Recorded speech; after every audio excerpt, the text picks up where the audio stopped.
Hey there, it's Crissy Keye Rollins here. And if you're new to this series, I've been sharing weekly insights around the creation process. And I've been guiding you step by step through understanding the mindset and the energy that lies behind taking consistent action toward creating whatever you desire in your life. By being aware of these insights, you will more easily overcome challenges and limitations that have been holding you back so that you can ditch the excuses and show up in life with confidence and clarity. The topic that I'm covering in today's video is so essential. I'll actually be discussing it further and how it applies to entrepreneurship and the business journey this week in that video series. So be sure to catch that if you're interested. In this video, I'll be sharing with you how emotional management is absolutely essential for consistent action toward creating your desired life experience. Plus, I'll be sharing a couple of strategies on how you can solidify this area in your life, followed by a tutorial on how I make sweet treats without sugars or grains that so often interfere with emotional well-being so that you can reduce overwhelm without having to give up desserts. Let's get started.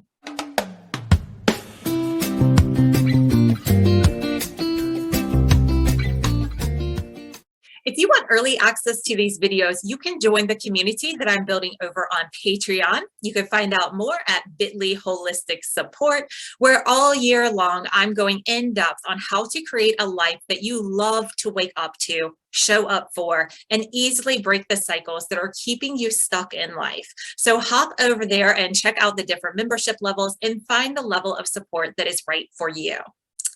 Okay, so emotional management. I have heard it said that the key to navigating anything successfully in life is mastering the art of successful emotional management. In our society, we are constantly inundated with advertising, both directly and indirectly, that preys upon our emotional state. Advertisers are constantly pulling on consumers' emotions in order to get them to buy their products.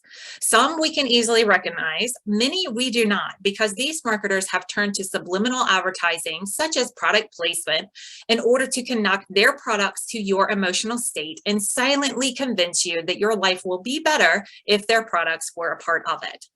Now, many of these products, including the foods that we readily have available and convenient in our society, they also play a part in our emotional state of mind and experience. Chemicals, additives, and ingredients actually throw your emotional well-being into a frenzy.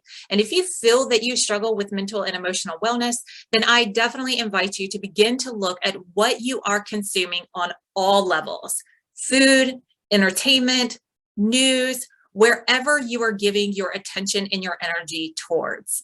And begin to notice your interactions with these and how they affect your mental and your emotional state of being.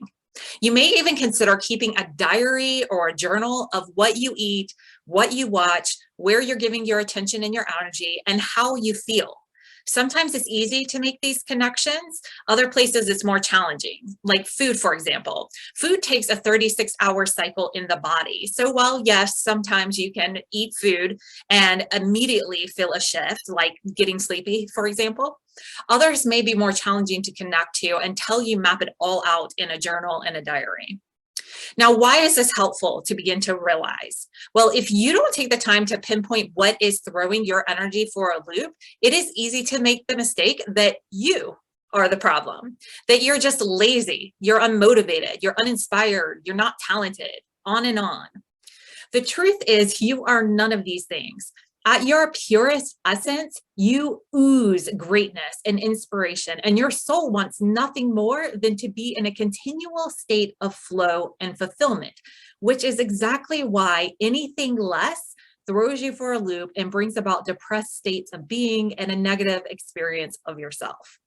When you begin to realize what is actually zapping your energy and stealing your inspiration, you can begin to make the necessary lifestyle changes that support your continued state of flow and separate these lifestyle changes from the artificial, superficial reasons that you see marketed to make these changes. You will stop changing how you eat so you look different, and you begin to make food choices that support how you want to feel and experience yourself.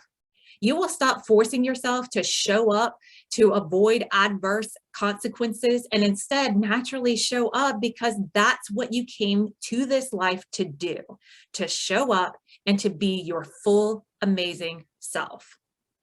When I began to notice how what I was consuming was affecting my emotional well-being, I began to take proactive steps as a natural side effect to seeing the truth through these commercialized lies. I stopped watching the news or even listening to NPR once I realized those sources were stealing my energy. I stopped eating sugars and grains because I realized every time that I did, I would struggle with feelings of depression. And I found it so much more challenging to connect to the good thoughts versus the negative and defeating thoughts.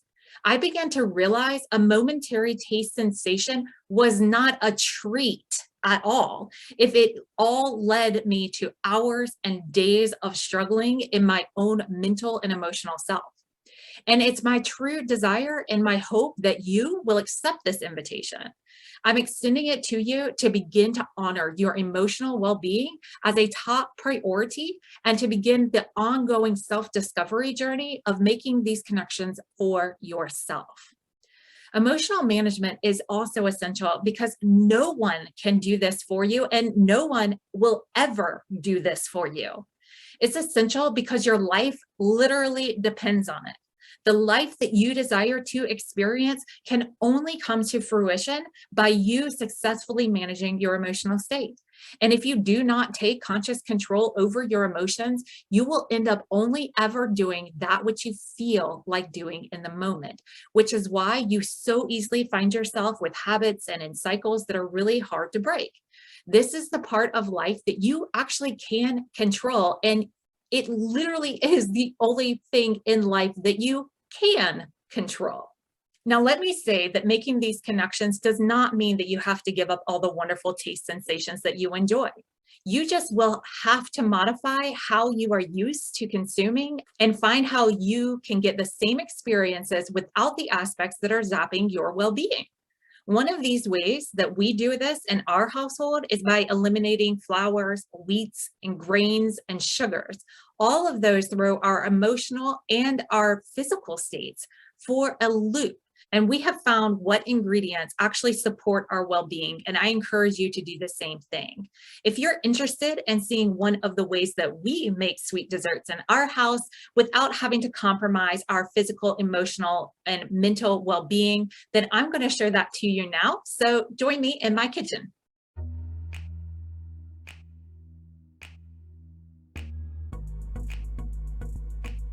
Hey y'all, we are back in the kitchen again, and today we are going to make a dessert for you. Now, desserts are one of the top things that I think people are confused about or uncertain on how to navigate whenever you eliminate sugars and grains from your diet, both of which we have out of ours, and we don't buy them, we don't consume them, or as little as possible. So I'm going to share with you one of our favorite recipes. Got all the stuff set up right here, walk you through all of it and show you how we make a very delicious dessert. What would you call these? Muffin balls. We often call them muffin balls. Sometimes they kind of turn out more like cookies because we sort of wing everything, as you'll find. The recipe is actually called Kay's vanilla muffin balls. Kay's vanilla muffin balls. That's what we're going to be making today. Tonight. What? Well, today or tonight, whatever time. This evening, right now, this afternoon.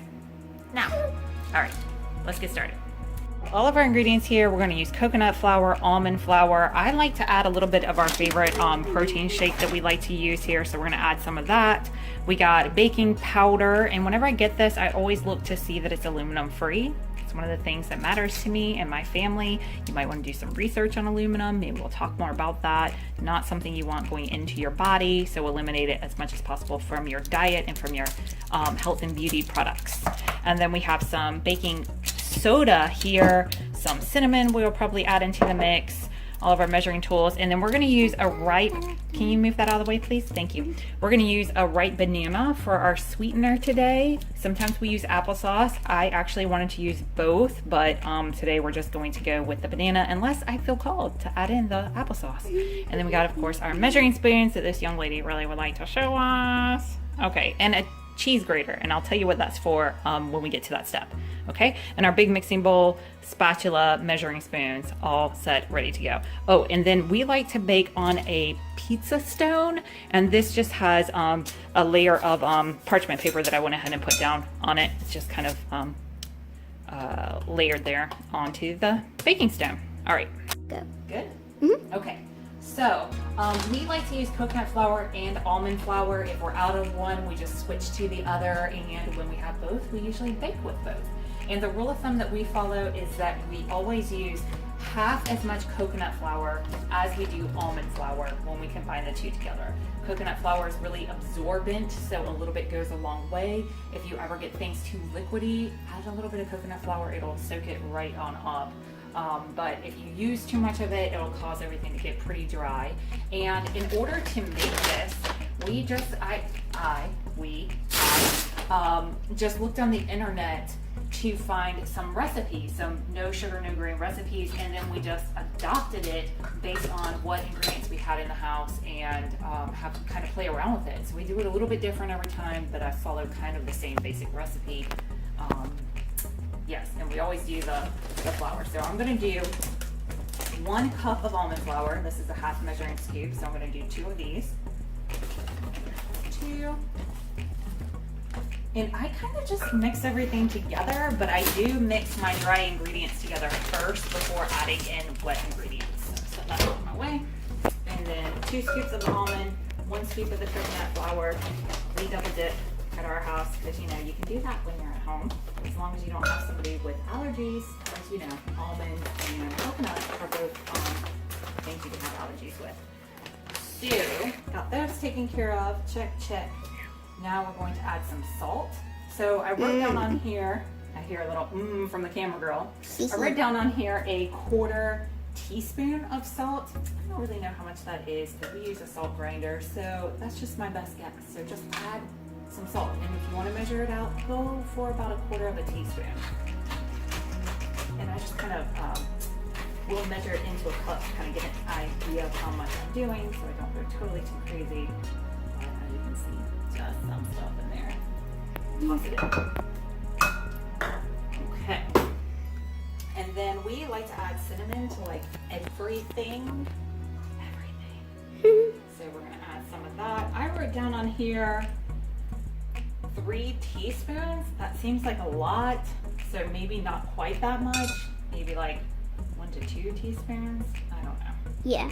Just however much it is that you like. Play around with it. If it doesn't turn out where you can taste it or you want to add more next time. No getting it wrong. One of the reasons that I'm doing these videos, one is to introduce you to how I work these principles into my life for myself and for my family. And also to show you like how simple and easy it can be. And also to show you how you don't have to even know what you're doing to be able to do it. So just do it even before you think you're ready to do it, and you will find out that you're more equipped than you realize. At least that's what I learned the first time that I made this recipe up. Okay, so we got the salt. Now we're gonna add some baking soda and baking powder. I do equal parts of that. I do a little bit less than 1/2 teaspoon of each. And I only got 1/4 teaspoon or scooper here, so that's what we're going to do. Yeah. Now aluminum, again, do your own research because I am not here to tell you what to do or to be substitute for metal clip vise. However, from the research that I have done, aluminum has been linked to breast cancer, it has been linked to Alzheimer's, dementia, a lot of not ideal stuff. I just added too much, so hopefully that's okay. We're just gonna go with that. And I'm gonna make sure that I do equal parts baking soda and baking powder. And I'll also say this, we have been known to run out of baking powder, and we have made this aplenty without it, and it still works fine. We'll see how it turns out today.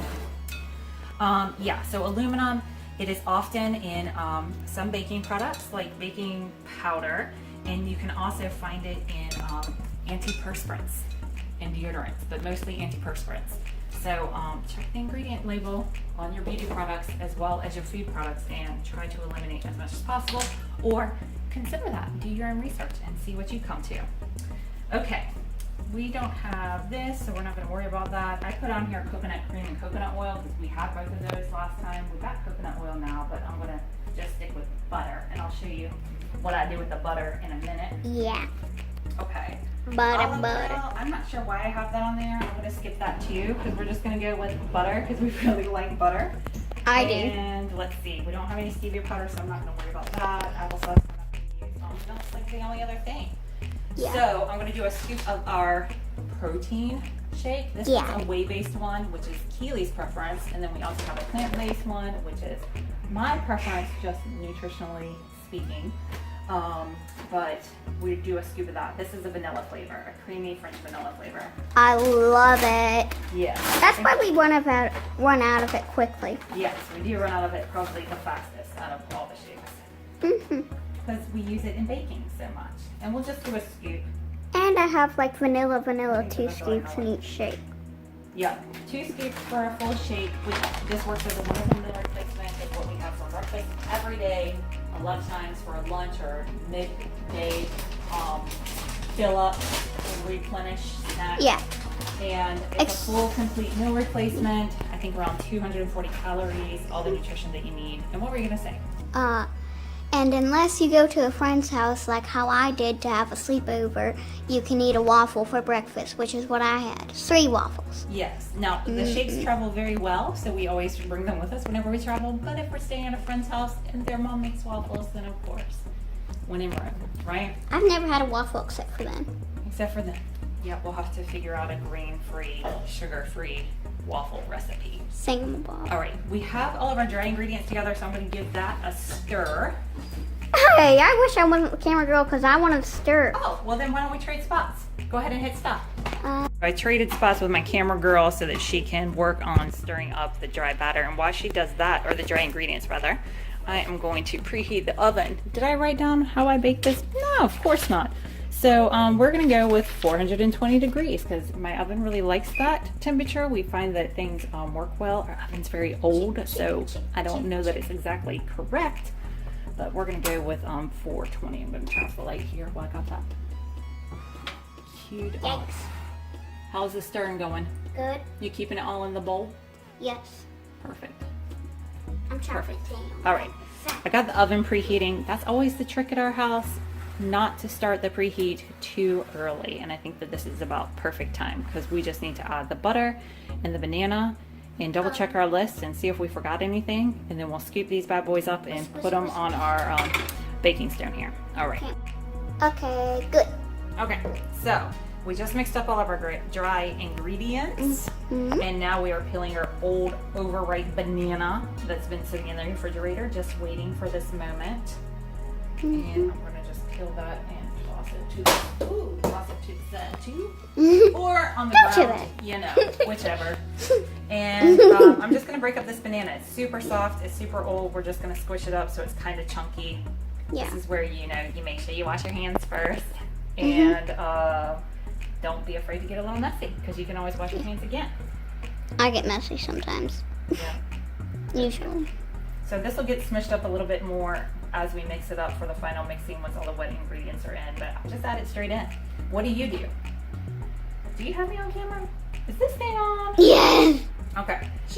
What do you do? Do you mix your banana to the side? I know this is very similar to like a banana bread, hence kind of the muffin labeling that we gave these little rascals, this little dessert treat. Yeah. You could mix it to the side. And then what we're gonna do is, after I get all this banana off my fingers, we're gonna add butter. And I'm gonna show you how I do that. The butter is right there. Got it. Do I pause it now? Sure. Good. Okay, so now I'm just kind of giving this a little stir with our banana in there to get it a little mixed up. And I have my butter. And I got this butter from the freezer because I keep it in the freezer. Whenever I want to bake something, I like to use frozen butter. And what I have found, and I'm no scientist, so correct me if I'm wrong, if y'all know better, but what I think happens is that it puts the butter into nice little chunks. So as you're eating the baked good, you get these little pockets of butter flavor. Oh, love it. So much better than just melted butter. We are so much butter than better. So much butter than melted butter. Just kidding. I'm going to use this cheese grater to grate up the butter. And, you know, it's nice and firm and icy because it's been in the freezer. And we're going to use like half a stick on this. And you could probably even use more if you wanted to, because we're not using the coconut oil in here. And if you have an aversion to butter, like we like to use organic unsalted butter. If you don't do well with dairy and you need to do something besides butter, I highly recommend using coconut oil instead. So probably, I don't know if it would be about the equal ingredients, if you would do like 2 tablespoons of oil, like we would do 2 tablespoons of butter, which is like half a stick, or no, not quite half a stick. Yeah, not half a stick. 2 tablespoons is like that much butter. Maybe. Because see, it's got the little markers on there. Yeah. It's like that much butter. But we're going to use like half a stick because we're making up for not having the other oils in there. Yeah. But you can see that it just gets it into little chunk pieces. And then we're just going to add some almond milk, probably like a half a cup, maybe more. We'll see once we get it all stirred together. We'll see what this is looking like. And we'll take it from there. Yeah. Do I pause now? So while my assistant works on licking the rest of the butter off of the cheese grater, this is actually like a vegetable grater. It's really great for doing like carrots or like zucchini, any of those vegetables, potatoes. Works great for hard chocolate, like we get the 100% cacao pure chocolate and we add that to desserts. We also can do the same recipe that we're doing right now with that. But this grater is really great because not only do you get these nice big chunks, can you see that? See how they're nice big chunks that I'm going to get all stirred in there? But also, you don't have to worry about cutting your tongue if you want to lick the butter off of it at the end. Maybe we should have added a little bit more. Yay, that means I get more butter. My favorite thing. Good to go? Good. Do you have me in the video or are you just recording milk? Okay, so I'm going to add a half a cup of milk to this, and I don't know if you can get the camera at an angle that you can see down into my bowl here, Keely. Can you do that? We're gonna add that there. We'll set that to the side. But we're gonna see. Looks foamy. A little bit foamy because I gave it a good little shake. We're gonna see what kind of consistency. Yeah, this is gonna need more because we didn't use any applesauce. I really want to throw some applesauce in here. Should we do it? Not do it? What do you think, camera girl? No, not this time. She's the boss of this recipe. Somehow that has happened. I'm going to add another little bit less than half a cup because this is the thing. You don't want to, excuse me, you don't want to add too much. But if you do, you just add in a little bit more flour. And what we're looking for is a scoopable texture. Yeah. Scoopable texture. I'm always a taste tester. Yeah, I'm going to pour the rest of this in there, and I might even add just another splash, which will give us a full cup of milk.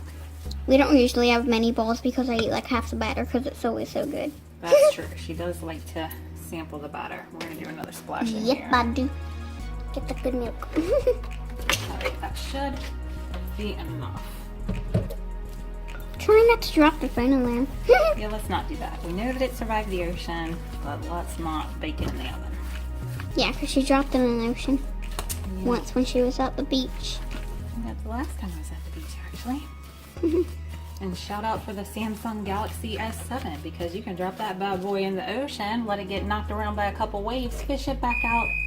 Ooh, our oven's ready. Yahoo! We love it whenever it beeps and we're almost ready for it. I'm gonna add just a little bit more.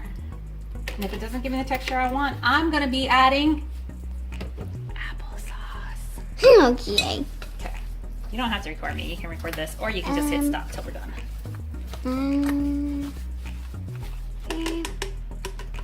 Applesauce is going in. Okay, we got this unsweetened applesauce. We just read the ingredient label. Whenever you buy fruits, jar fruits, canned fruits, bottled fruits, however they come, read the ingredient label. That too. Read the ingredients label, not just the nutritional. Because if you read just the nutritional, you're going to read on here, oh, this has 11 grams of sugars. Oh no! But it's the type of sugar that your body knows what to do with. What you want to look for is added sugars. Make sure there are no added sugars if you're going to be reading that. And I always double check the ingredient label. And this is just applesauce. I mean apple. Apples in water and ascorbic acid because they love to throw that into everything. I wish there was such thing as smell-o-vision because it smells good in here. Yeah, it's starting to smell good. I'll probably scrape the rest of that out, but we're gonna give this a stir. See if oops, we're gonna slop it around the room first. We're gonna give it a good stir and see if it's a little bit better consistency. And then we'll give it a taste test. Yeah, I'll be taste tester. Perfect. And okay, it's recording. Okay, so not quite the consistency that I want yet, so I put a little dash of almond milk in my empty applesauce container, and I'm shaking it up to get the last remnants out, or a little bit more of it, and adding that liquid. Looks like a clumpy, good, delicious milkshake. Very, very true. Very true. Okay, let's see if we got this a little bit more the consistency that we want. It's looking promising. Can you see in here? Let me get it like... Got some butter and applesauce stuck to my spatula. Yeah, that is way more like it. So probably overall I used probably about a little over of a quarter of a cup, between a quarter and a half. So what would that be? Like a third of a cup? Probably a third of a cup of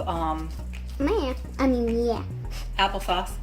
And probably a cup and a quarter, I would guess, of almond milk. And now we got this nice kind of wet batter. Can you see this? We got this kind of wet, sticky batter that will clump up really well for making balls, which is what we're gonna do with our little scooper. But I'm gonna show you what to do if you don't have a scooper too, okay? Is it recording? And yeah, it's recording. So while I get ready to show you how to scoop it, Keely, that's like a little bit much. Thank you so much. I know you love to take advantage of things, but let's not. Step over here, please. How was it? How's the flavor? We hitting the mark? Sweetness there, vanilla there, cinnamon there. Anything else that it needs? More of me eating it. More of you eating it? Well, we're gonna skip that part and we're gonna wait till it's done to eat it, okay? All right. Recording. All right, so you can see that these are scooping up really nicely. My little scooper, I kind of like to space them out, but I also think we're gonna have just enough room. And if you don't have one of these handy little Thingamabobs. baller scooper baller things, then you can use 2 spoons. And if you don't have spoons, I don't know what to tell you. Maybe use your hands. Probably use your hands. But what you can do if you don't have a baller, you can take a scoop like this and smush it kind of against the other spoon. So you just kind of scrape it off the side, and you get a very nice little, oops, you get a very nice little dumpling. Dumpling, fancy little shape. So sometimes we just do them like that, especially whenever our scooper's not clean and nobody wants to wash it. See the difference between the dumpling and the ice cream scoop? Yep. So let me show you this one more time. You want to get it? Can you see what I'm doing? Yes. Get a little spoonful. Yes. Slide it against the back so it makes it nice and smooth. Then scoop it off. You're just trading it from spoon to spoon. This is like a chef trick, except for do it over a bowl, obviously, because you're gonna drop it, maybe. I've never really dropped them before like this, but it just makes them nice and smooth and little dumplings. You want to kind of get them the same size. Dumplings. That's that. I like the scooper because it's pretty simple and easy. Okay, we already had the oven be. Remember, I got it set at 420 or 415, I think is what it ended up doing, because it read out 420, and then that cooks at about 415 on our stove. And they're probably gonna go in, I don't know, I'm gonna guess like 20 minutes. We're gonna time it, and I'll let you know exactly what it is. I remember to not touch the oven from the potato video. I think that's the one that I touched the oven in. Got that right. As soon as that oven starts heating up, you gotta keep your hands off. Good rule of thumb to have anyway. Just keep your hands off the stove. Yeah. Do I pause it now? Yep. All right, I've got the scoops all loaded up here, as you can see. I think that's into focus, and we made exactly 24. This little back one over here, sorry if it's a little shaky, that one's kind of like the leftovers, so that one's a little bit misshapen, and some of them are a little big, but we don't care because we're just gonna eat them all. So I'm gonna pop these in the oven, and I'll keep you posted on how they cook up. Okay, these have been in probably about 17 minutes. We're just gonna peek in. Oh yes, you can see that they're starting to get some brown tips, little brown spots on them, which which is exactly what we're looking for. So bake them in the oven. We've had them in there probably, again, about 17 minutes. I'm gonna give them a few more, so probably 25 minutes total, and just go until they're golden brown on top. You can also sprinkle them with cinnamon or even some of the protein powder. You can add that on top before you bake them if you want to. Just a little something that we do sometimes. Sometimes we don't. This time we didn't, but I thought I'd mention it in case you wanted to. Oh my goodness, y'all. Check these out. These are perfect. They almost look like little biscuits. You can see we got a little browning golden spots. That is my favorite. They turned out really great. You can see these two here that I did with the spoon. So if you do it in that shape, and the rest of them, this is how the scoops turn out. So I'm going to move these now over to a little cooling rack right over here that I have set up, and let those cool while the oven makes our dinner for us. All right, y'all, so when I went to take these off to put them onto the cooling rack, they were still a little sticky on the bottom, so I stuck them back in for just a few more minutes. They had a total bake time of about 30 minutes. To me, they're like perfect now, and you can even push them with your finger. You can see a little bit of softness to them, but they are definitely ready to go. And now, if I wasn't making dinner directly behind and needing to use this baking stone, I'd probably let them sit there for a bit, but I'm gonna go ahead and move them over to the cooling rack, and we'll let you know how they turned out. All right, y'all, I wish that we had smell-o-vision so that you could smell how delicious these are. You can see they're kind of like cookies this time. I don't know if it's the applesauce, if it's the baking powder, soda, I don't know. If y'all know anything about baking that you can teach me, I welcome it. All right, taste tester, do you want to give one a go? Break it open and show them the inside. Don't eat it straight off the thing, please. Thank you. Silly Willy. Break it open. Let's see. Ooh, yummy, delicious, nice and soft inside. You give me half and I want to try it too. Mmm. Mmm. Watch your hair, baby. What do you think? 1 thumb up, 2 thumbs up? Everything up? Delicious, really good. Now, sometimes these can get a little dry, like I said earlier when we were doing the coconut flour. These came out super duper moist. So delicious. If you try them out, let me know. Try to talk with a bite in my mouth. They are wonderful. What do we say they are? Kay's vanilla muffin balls. Done with banana and a touch of applesauce. Sugar-free, grain-free, not dairy-free, but full of love. All right, y'all, hope you enjoyed this. Definitely give me some feedback, share your best tips, and let me know what else you'd like to see.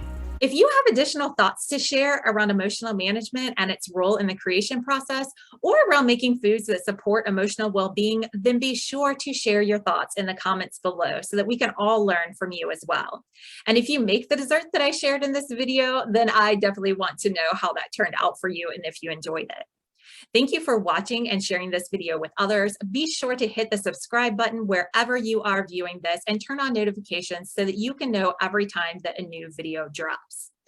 And if you haven't done so already, I do invite you to check out the community that I'm building over on Patreon. You can again check that out at the link below, where I am guiding you throughout the year on how to discover and live more fully into your purpose, how to create a life that's aligned with your purpose, and how to do it all in a way that is a service to others. So if you're interested in plugging into that conversation and support, then hop over to bit.ly holistic support for more details. And I will see you again next week with another creation process video and tutorial walking you through the creative process. Bye.